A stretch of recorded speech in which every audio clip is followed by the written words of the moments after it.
Hello, my name is Dr. Victoria Pope, and I'm going to be going over the components of a metabolic profile, both a basic metabolic and a complete metabolic profile, to better understand how to use these results in managing your patients in primary care.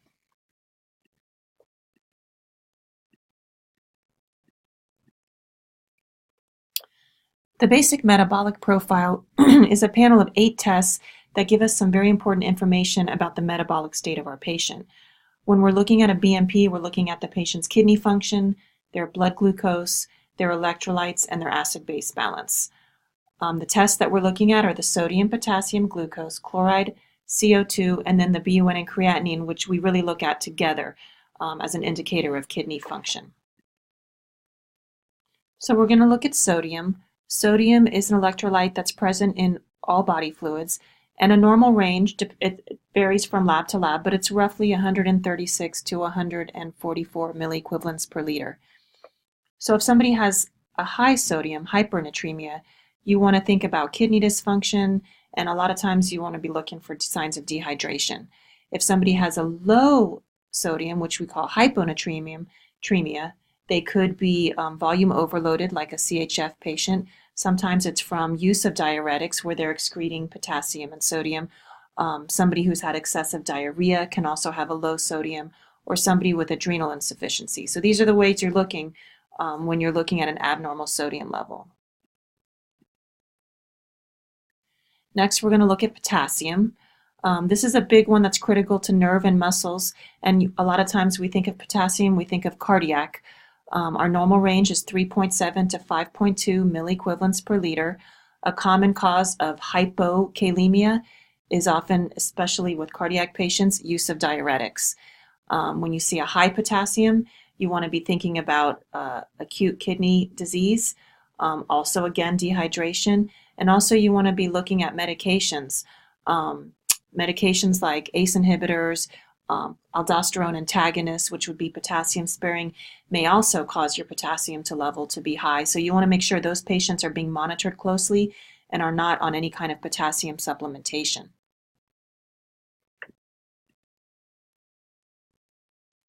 CO2 is a waste product from metabolism. Normal range is 20 to 29. I don't look at this one as much, but causes of a high CO2 we know would be anything dealing with the lungs, lung disease, COPD, and low could be somebody with an infection or also somebody suffering from kidney disease.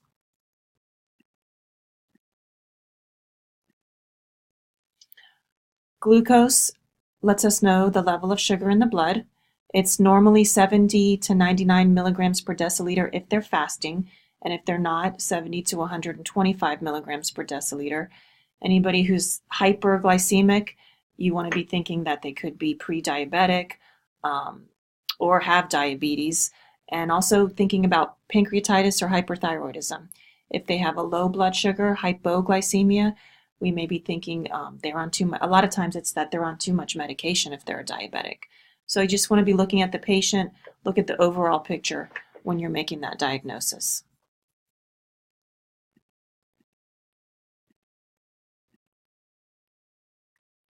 Chloride really goes along with your sodium, so anything that's going to cause a low sodium is going to cause a low chloride as well. And the normal range for your chloride is 96 to 106 millimoles per liter.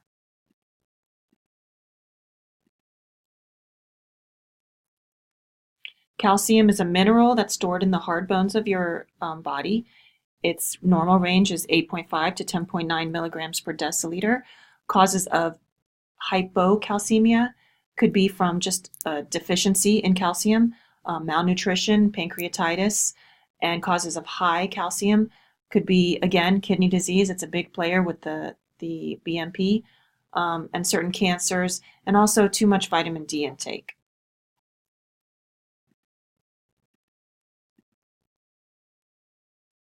So really, one of the biggest ones that we're looking at when we're looking at a basic metabolic profile is our kidney function, the BUN and the creatinine.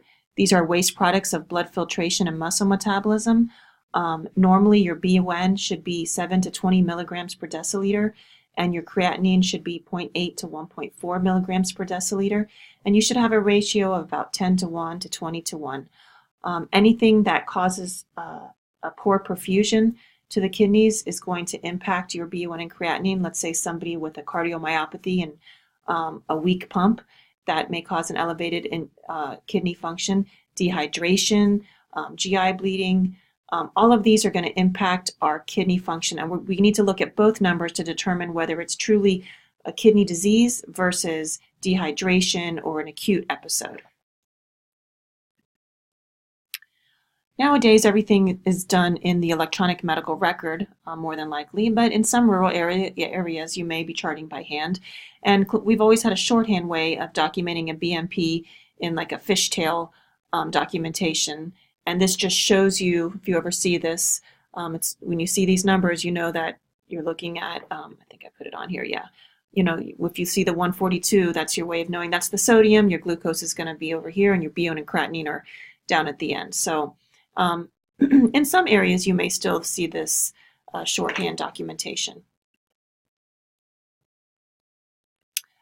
The CMP is a complete metabolic profile, and it's really an expanded version of the basic metabolic profile. It includes all the components of the BMP, like the diabetes, looking at the kidneys and looking at electrolytes, and additionally, it includes an assessment of your liver function. And these are the tests that are included in that: the albumin, globulin, total bilirubin, total protein, ALT, AST. All of that is looked at as an assessment of liver function. So when you're looking at your proteins, you're looking at the albumin and the globulin. Your proteins are essential really for growth and repair of your cells. And if your proteins are abnormal, you want to be thinking about liver disease, kidney disease, and malnutrition. Your albumin is the protein that keeps fluid keeps it within the blood vessels. And globulin are proteins that are produced in the liver. So if you see abnormalities in these proteins, you want to be thinking malnutrition, liver disease, or kidney disease.